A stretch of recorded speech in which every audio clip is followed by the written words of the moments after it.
Welcome to the fourth podcast recorded on April the 8th, 2020 by the Merseyside Pensioners Association. It's not just for pensioners, but for everyone. Have you noticed recently how the BBC has a tendency to broadcast the Edwardian worldview of Laura Kuenssberg before a government minister comes on live? When the minister speaks, he, and it's usually a him, says, "I agree with Laura." Well, congratulations to the BBC for the elevation of their chief political correspondent to becoming a member of the cabinet. Another broadcasting first for the BBC. Let me assure you that this is not the BBC News.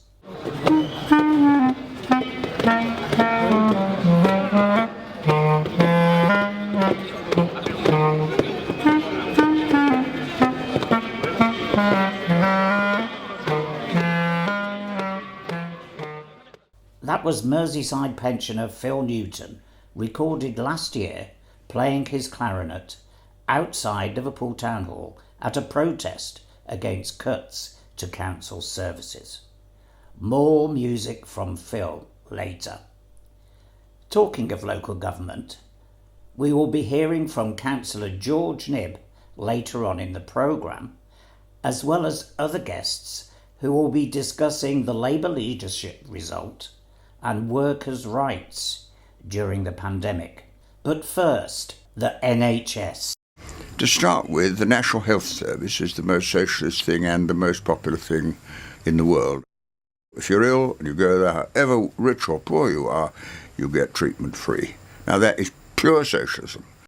Save our NHS! Save our NHS! Save our NHS! Save our NHS! Save our NHS! Save our NHS! Save our NHS! Save our NHS! Save our NHS! That was the voice of Tony Benn and the voices of people marching to save the Liverpool Women's Hospital. You may also have recognised the voice of writer and campaigner Alan Gibbons, who will be a guest in a future programme. For years, the NHS has been underfunded, and the public and NHS staff are now suffering the consequences of the government's deliberate neglect of a health service we all used to take for granted. This is MPA member Phil Maxwell saying, "I'm delighted to have public health expert Dr. Alex Scott Samuel as our first guest." I spoke to Alex earlier, and this is what he had to say about the government's response to the pandemic. The lockdown hasn't been as traumatic for me as it has for so many people that I've been reading about and hearing about on the media. And I feel so sorry for people who are in overcrowded housing or who have relatively limited space and who don't have access to gardens and so on. So for me personally and Maureen, it's not been that bad, and obviously we're able to make use of electronic networks and so on, and keep social relations going through that route. So while it's frustrating not being able to go to the supermarket and go to the park and stuff like that, I'm by no means as badly off as a lot of people I know. Alex, it seems so long ago that the World Health Organization advised governments around the world to test. What do you think of the government's response to this crisis so far? It's not only testing where the government's response has been inadequate. It's quite clear, and obviously it's easy to say in retrospect what should have happened, and it's easy for me to prescribe from my armchair, as it were, but it does seem pretty clear that a number of countries took action almost as soon as the first case was announced in Wuhan on New Year's Eve. And it seems really dreadful that it was almost 2 months before our government stopped talking complacently and started really seriously planning for this pandemic. As you say, testing was one of the key aspects, and it was very obvious both from the World Health Organization's advice and also from what was seen to be really successful, not solely in China, but in other East Asian countries like Singapore and South Korea and Taiwan, for example, that there were a number of things that needed to be done in parallel, such as case finding. In other words, actively looking in the community for people with the relevant symptoms. So in a number of those countries, people, whenever they went anywhere, like a shop, for example, they would have their temperature taken. So simple screening tests like that. We've had no suggestion of anything like that happening in this country. So case finding, and that, of course, has to be linked with contact tracing. In other words, when you find positive cases of COVID-19, you then inquire into their contacts, and other people with symptoms are quarantined and so on. And if we'd done that in January and February, we would have been in a much better position now. Testing, of course, another crucial aspect, and it became very obvious. I use the word complacency because we've heard about lots of companies who offered in January and February to make test kits available to the government, and either didn't hear anything or had their offers rejected and sold these kits overseas. And it's absolutely appalling that that should have happened. And similarly with ventilators, I'll say a bit more about testing. It's so obvious that NHS staff need to be tested, and there are a lot of staff who aren't able to work at the moment because they've got relatives with symptoms and they're not able to have a test to see whether or not they themselves are carrying the virus, so they can't be certain that it's safe to go back to work. So real key workers are prevented from working because of the inadequacy of the government's testing. And as I've said, they've also completely failed to undertake testing in the community. And of course in social care, it's every bit as important because of the close links of social care with the NHS, that this should happen for care workers and of course for clients of care services and their contacts. So testing, a key thing where the government missed out. Ventilators, of course, is another one. And I've been hearing these horrendous stories from a friend of mine who is an anaesthetist in the south about how inadequate the provision is in the hospital where he works, which is, it's actually the hospital in London with the highest demand in relation to COVID. And it's nothing like even what the government is saying. There's very clearly inadequacy in the number of ventilators provided. Patients are sharing ventilators, and there doesn't seem to be that much prospect of adequate numbers in the near future.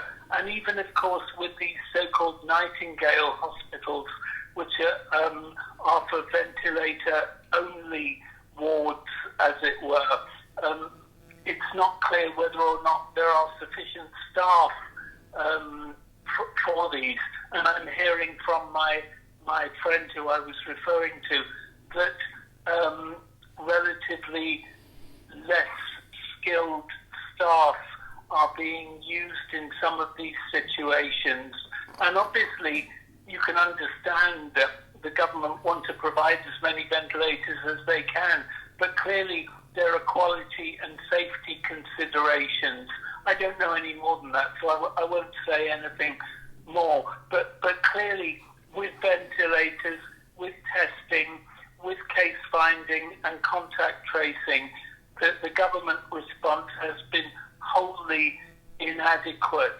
And even though clearly we all want the government to succeed, in the sense that we all want this dreadful pandemic to go away with the minimum of deaths and suffering and so on. So in that sense, we're all supporting the government, but equally we have to hold them to account.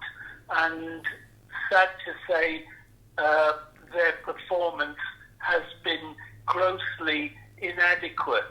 And part of that, in my view, is because, of course, it's at times like this, just like, sadly, in times of war and other such conflicts, that the importance of social solidarity is up front. And of course, we all know perfectly well that social solidarity is what we do in the labour movement, and it's what Tory governments, in particular right-wing Tory governments like those we've had for the last decade, are totally unprepared for, uninterested in, and incapable of dealing with.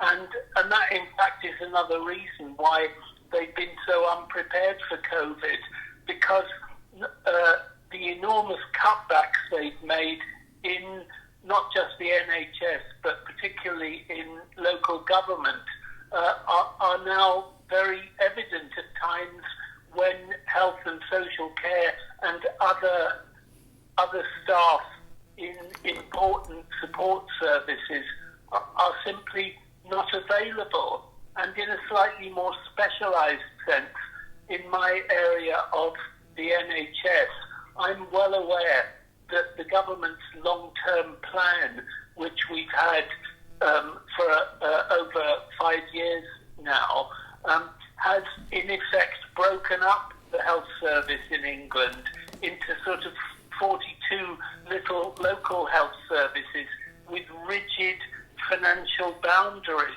so that we no longer have a national so-called risk pool, which permits the sharing of staff and equipment and cash and other resources.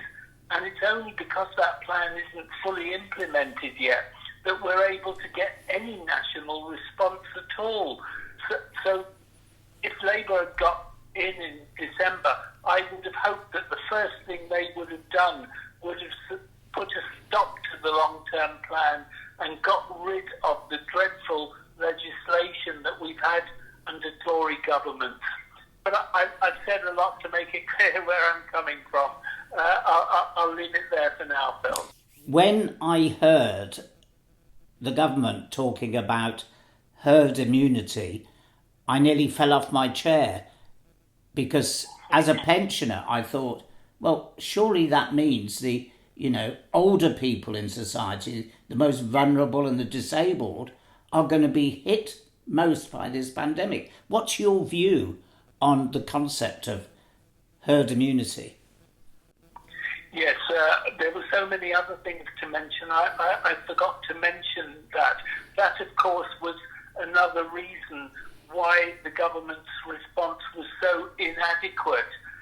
It seems that Dominic Cummings, who of course knows nothing whatever about public health, was behind the notion which the chief scientist to the government talked about in one of their early press conferences, and they now deny it completely, but the evidence is there, that this was actually part of their strategy. And while the concept of herd immunity is a totally valid concept, it's an immunological concept about the way in which infectious diseases spread, as you know, so that when, as a result of immunization,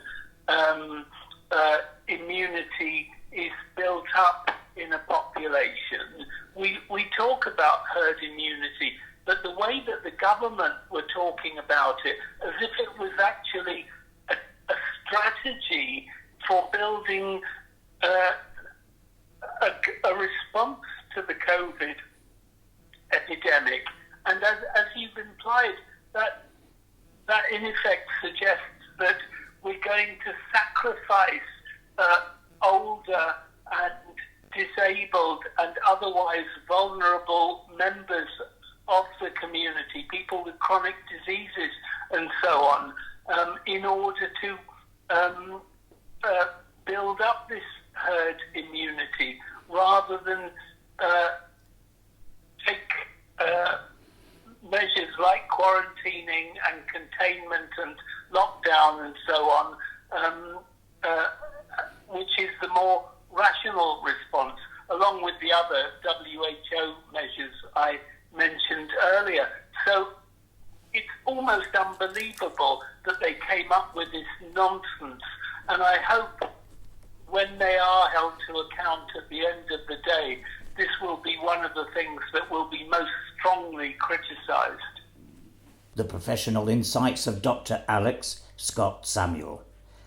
Alex spent many years in public health practice and research, and we will be hearing more from him in future programmes. We have so much expertise and insight in the labour movement on Merseyside, and Alex is like many pensioners who willingly bring their knowledge and experience to campaign against those who see the NHS simply as an opportunity to make money. Talking of money, did you know that the state pension in the UK is at the bottom of the Organisation for Economic Cooperation and Development, OECD, league table? Did you know that between 2018 to 2019, that the excess winter death rate among pensioners in England and Wales reached 23,200.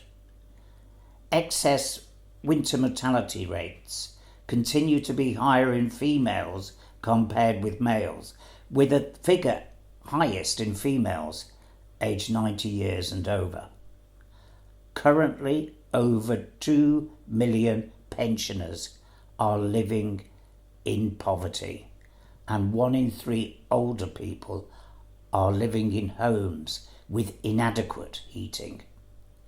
This is why the MPA campaigns around the year for justice for pensioners and all those that follow them. Today, the President of the European Union's Scientific Research Council, Mauro Ferrari, resigned. He said he had lost faith in the system after the EU failed to set up a special programme to deal with the pandemic. He pushed for a special programme directed at combating COVID-19, with the world's best scientists having the resources to fight it with new drugs, vaccines, diagnostic tools and behavioural approaches based on science. Is it surprising that the EU vetoed his proposals? I think not. The World Economic Order is based on competition rather than cooperation. Drug companies are in competition with each other, and rather than sharing research, they operate secretively. They are motivated by the need to produce dividends for investors. Is it surprising that President Trump is touting an unproven drug produced by a company he has financial interests in? I think not. Let's talk now to Audrey White to get her view on the current situation. Audrey, the press at the moment and the media is really saying that we're all in this together. Are we all in it together? We certainly aren't. We have to look at, we say, well, because Boris Johnson is ill, therefore we're all in it together. But I just ask people to remember what Boris Johnson was like. When we've seen it on the television. There was a photograph of a 4-year-old boy. This is before the coronavirus crisis, lying on the floor with coats around him, and he was suspected of having pneumonia. And this reporter was kept saying it was on the television news, to Boris Johnson, look at the photograph, Mr. Prime Minister, please look at the photograph. And he's kept pushing his phone to Boris Johnson, and Boris Johnson actually took the phone off him and put the phone in his pocket. He just did not want to look at the consequences of austerity, which meant that our National Health Service is, before the virus, was actually on its knees, and there was hardly anybody who hadn't experienced what it was like going into hospital, apologising to doctors and nurses every time you needed anything, because our doctors and nurses then were so stretched that they felt dreadful, because people like that 4-year-old boy were lying on the floor waiting for a bed. And, Boris Johnson hasn't had to wait for a bed. Somebody like me and many of us in the pensioners, we may not even be admitted to hospital. We may not be given a ventilator. We'd be lucky if we can get oxygen, obviously depending on what happens over the next few weeks and months. And the other thing I want to say, Bill, is that it's not just the frontline health service workers we're talking about. There's the porters who are also frontline. The porters in Epsom and Satellia, they're members of the GMB union. They're absolutely going through a traumatic time, because they can't keep up with the number of people who are dying in the hospitals. They've run out of body bags. This is all from the GMB. But they've run out of body bags, and they're having to wrap bodies of people who've died from coronavirus in sheets. They've only got thin plastic aprons and not the protective gear that they need. And these porters, let's face it, they've been waiting for months for a 5 pence an hour wage increase. This has got to be one of the most distressing, traumatising jobs of work people, ever have to do. And of course, on top of that work that they're doing, they're also scared of contacting the virus. So, it's only working class people who are having to do this type of work. And then they're also frightened of giving it to their families. No, it really is a class issue.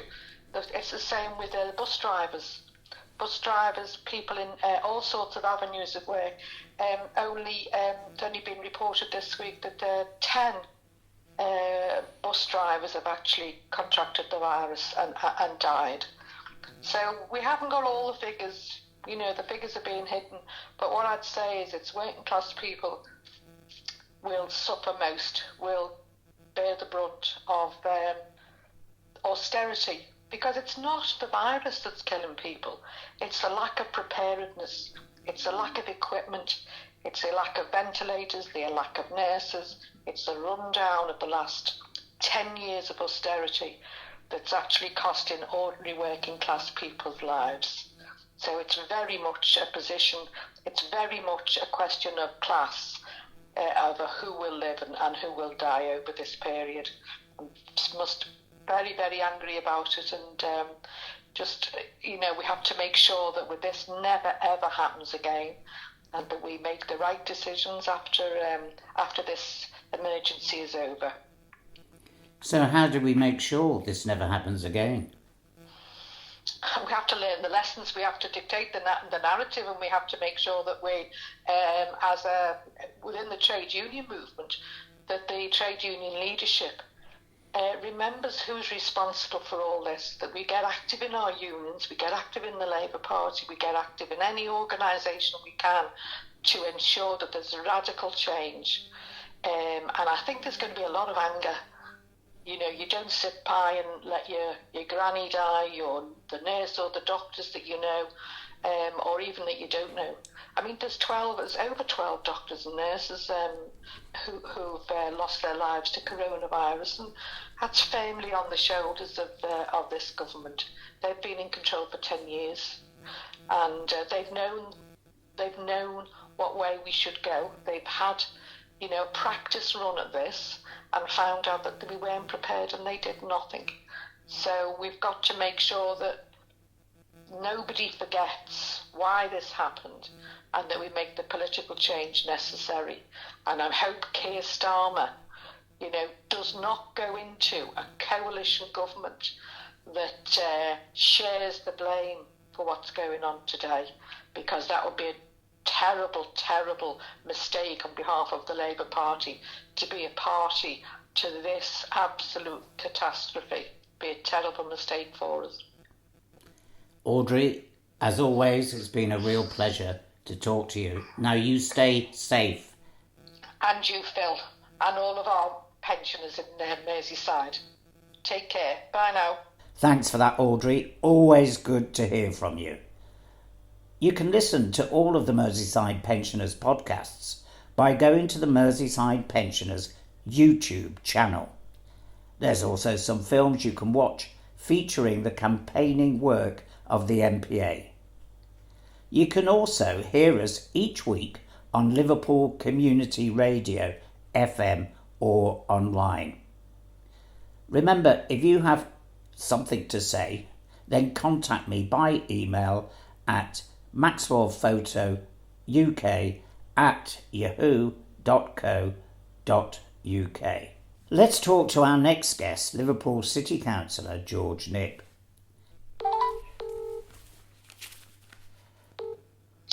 Hello? All right, George, it's Phil. How are you, Phil? How are you? Not too bad, not too bad. What have you been up to since the lockdown then? I've actually just been on the phone to somebody called the Deli, Second Deli in Green Lane. Yeah.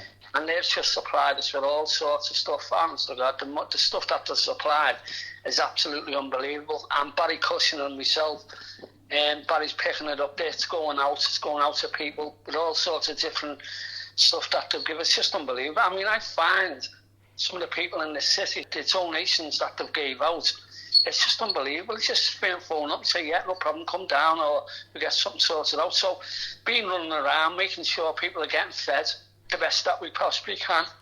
I've got a bit of a chest cold myself at the moment, but, things are getting done as we go along, and where we're making sure that people it goes down the line that we can help people, and please don't hesitate to get in touch with us. Don't feel that you can't get in touch with us. We're open there. We're hopefully that we'll be able to help you, and that's what we've been doing for them to where it go.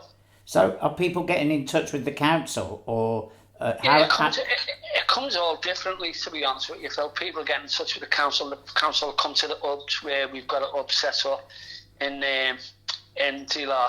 We've got another one in Troxford, in Alf Valley. We've got another one. So things are getting done there, and people. But it's by word by mouth, by the way. I mean, I'm getting all sorts of people on the phone to me. Yeah. A girl, a nurse who works in AP, she keeps phoning. Knows this person, knows that person. So yeah, it's by word of mouth as well. But you're also getting names of people who need assistance via the council. Oh yeah. As a council, as a local council, I mean, I've only been a councillor. This is the first year back. But yeah, it's getting out there. George Knipp, Barry Cushioner, Sharon Ross, we're local councillors. If we can help you, this is what we've got to do. and this is how we're doing it. And it's been pretty good, to be honest with you. And hopefully nobody's fell through the net that we've heard of at the moment. But if people are listening to this and they are short of food, if they're a pensioner, they can phone one of the helplines and get assistance. Not a problem, and that'll come down to us, and we'll get it delivered ASAP. Okay, great.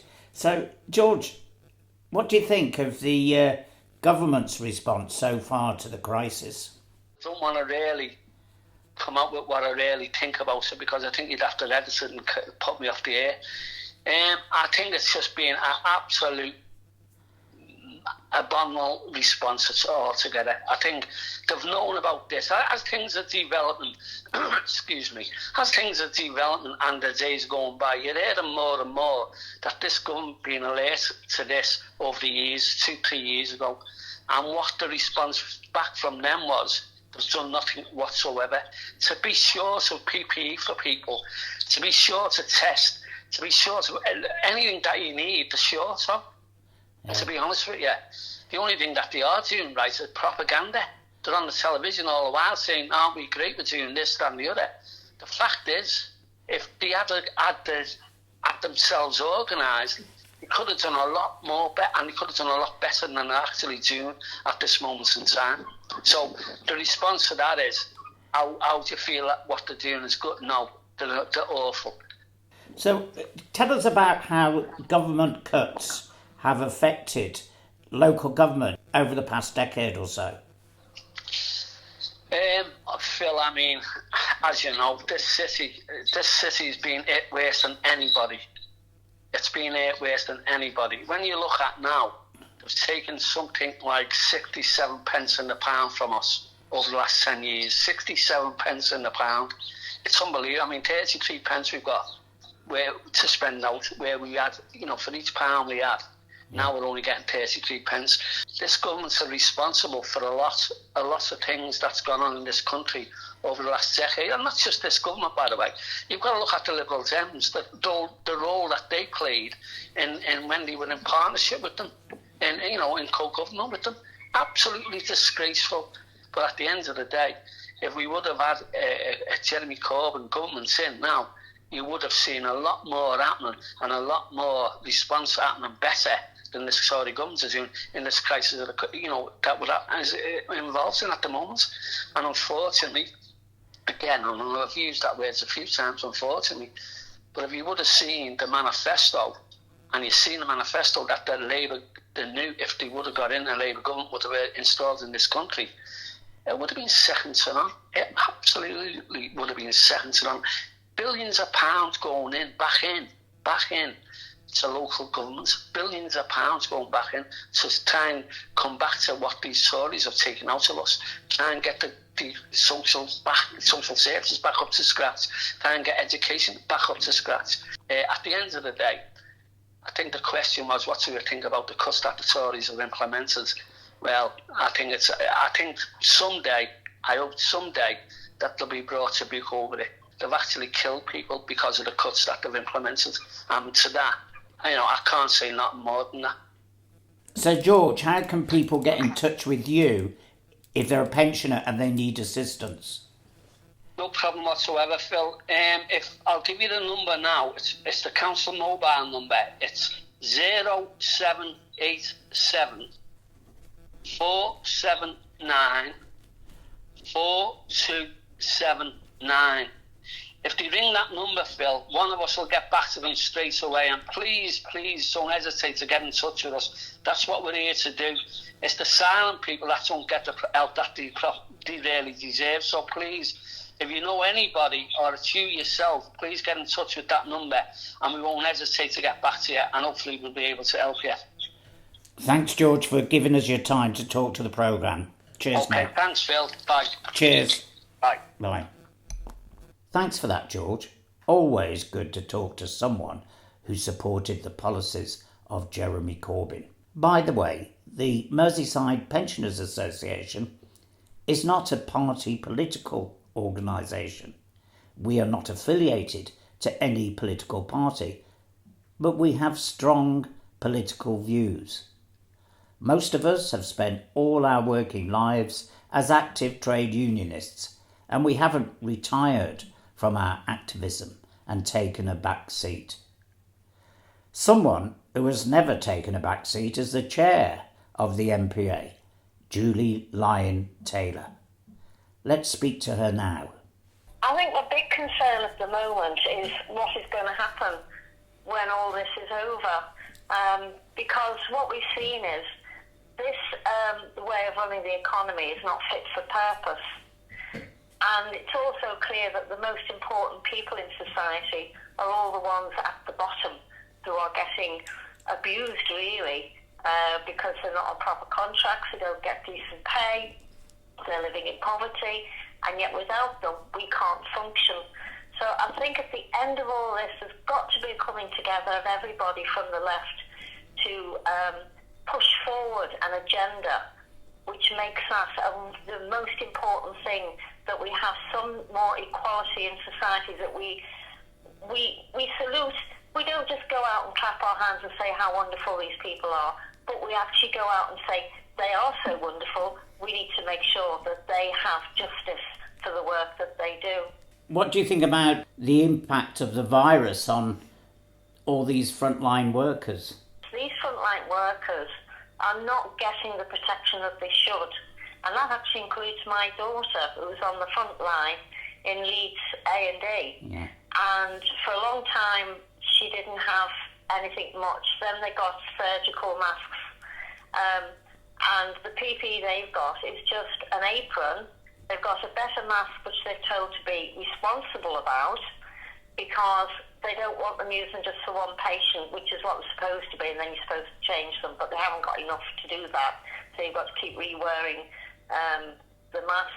And then they've forgotten about the army of care workers out there are getting no protection whatsoever, are supposed to be nursing and caring for the elderly, and it's horrific, the toll it's taking on them. We've got nurses dying, we've got doctors dying, we've got bus drivers dying because they're not getting the right protection. I had to go out today to get some food in Asda. There were people working in Asda, the people who are doing the security and making sure everybody goes in the space. They had no gloves, they had no masks, they had no nothing. They finally put a screen up for the women on the tills, but they didn't have any gloves or any masks or anything like that. And we're failing to protect these people, and yet we cannot function without these people. And can I just say, I was really depressed by Keir Starmer, because his first words were, we're going to cooperate with the government. And he did say, well, where they're going wrong, we want to pick them up on it. But he didn't say in that statement right away, take note, these are the important people in society and we have treated them badly, and you can rely on us as a Labour Party to fight tooth and nail to change the way things are when all this is over. And I felt really depressed, actually. So I do think now I think the Merseyside Pensions Association does have a role to play in this, and I think we will be the ones that I personally would like to call some kind of conference of all the people who are concerned about what's happened, to hammer out a programme and try and persuade the Labour Party this is the programme they should be following in order to protect everybody in this society. So what did you think of Keir Starmer writing an article in the Sunday Times? Well, it's almost unbelievable. To write in the Sunday Times, the Murdoch press, and when you think who has been the most loyal supporters of Labour, Liverpool, Merseyside, not just Liverpool, the whole of Merseyside, turned out in their droves to try and get a Labour government, backed them to the hilt. And yet this is flying in the face of those people, because he must know the history of the Murdoch press and the Sun, and how people in Liverpool suffered, and the slurs and the kickbacks they took all the time, and how they've had to fight for years and years for justice. And it shows no understanding of what real life is like for real people. and it's just nice things to express, and let's make a nice little article and put it in there, and not thinking about the consequences. And it just makes me, it's more than angry, it makes me very depressed. It makes me get very depressed that actually things aren't shifting in the direction they should go. Thanks for that, Julie. Your comments about Rupert Murdoch will resonate with thousands. Like many trade unionists, I was arrested in 1986 on the first night of the picket at what we called Fortress Wapping. I got off lightly. I was arrested for obstruction and fined £25. Others were beaten up by the police, who we called Murdoch's boot boys. The Tories were incapable then and now of understanding that trade union rights are human rights. The Metropolitan Police had a great deal of experience in breaking strikes when Thatcher, a few years before, gave them a free hand to attack miners around the country. I'm now pleased to leave you in the much kinder and gentler hands of our MPA musician in residence, Phil Newton. Until next week, thanks for listening, stay safe and solidarity.